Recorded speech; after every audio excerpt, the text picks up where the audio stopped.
Central, I know festival season's over, and I promised you when you receive your package, I was going to make this a very seamless experience. First one I want to kind of talk about is, I know you have this, lion's mane, a morning shower for the brain.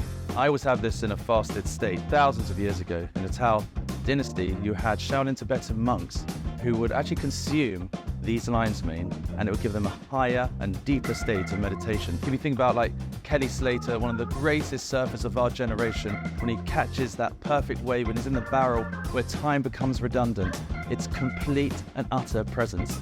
That personifies what lion's mane can do for you. And I know there's a lot of pressure on you after you nail your number ones, so I can promise you this. When you start drinking lion's mane, it's going to give you the best focus. Let's start. The very simple thing, just pop off the lid like this, and then take a pair of scissors or a chainsaw or any other kind of sharp objects you might have in your kitchen, mate. And then you pull out the lion's mane. The lion's mane, before we actually extract it, is almost like a mane of a lion, which is why we call it lion's mane. It doesn't have like a cap like other mushrooms. It has these teeth, and at the end of the teeth, it has these amazing compounds, which is known as Hericium erinescens.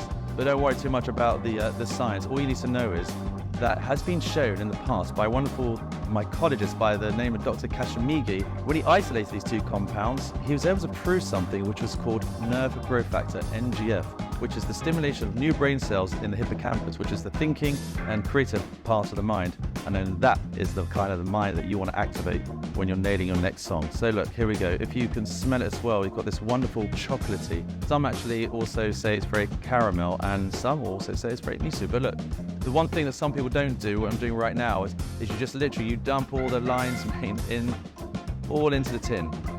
This is wonderful. And if you can look closely when you're doing this, look how fine the powder is. I mean, this was once a mushroom. We extracted it through an amazing extraction process through hot water and ethanol, alcohol. What that does is it goes into the mushrooms, it strips down this chitin wall, which is where all the goodness is. Get rid of the chitin wall and exposes all the minerals and compounds into your cup, from forest to cup. So I don't know if you can just get in there and have a look how fine that powder is.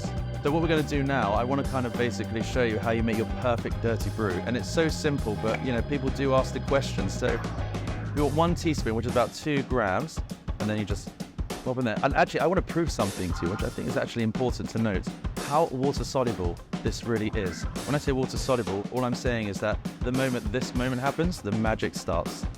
As you can see, you wouldn't actually need to really stir this, because the water and the mushrooms are combined together and it becomes a very clear taste. But just for now, I'll do a quick stir, and as you can see, there you go, my friend, that is your perfect dirty brew. How simple that was.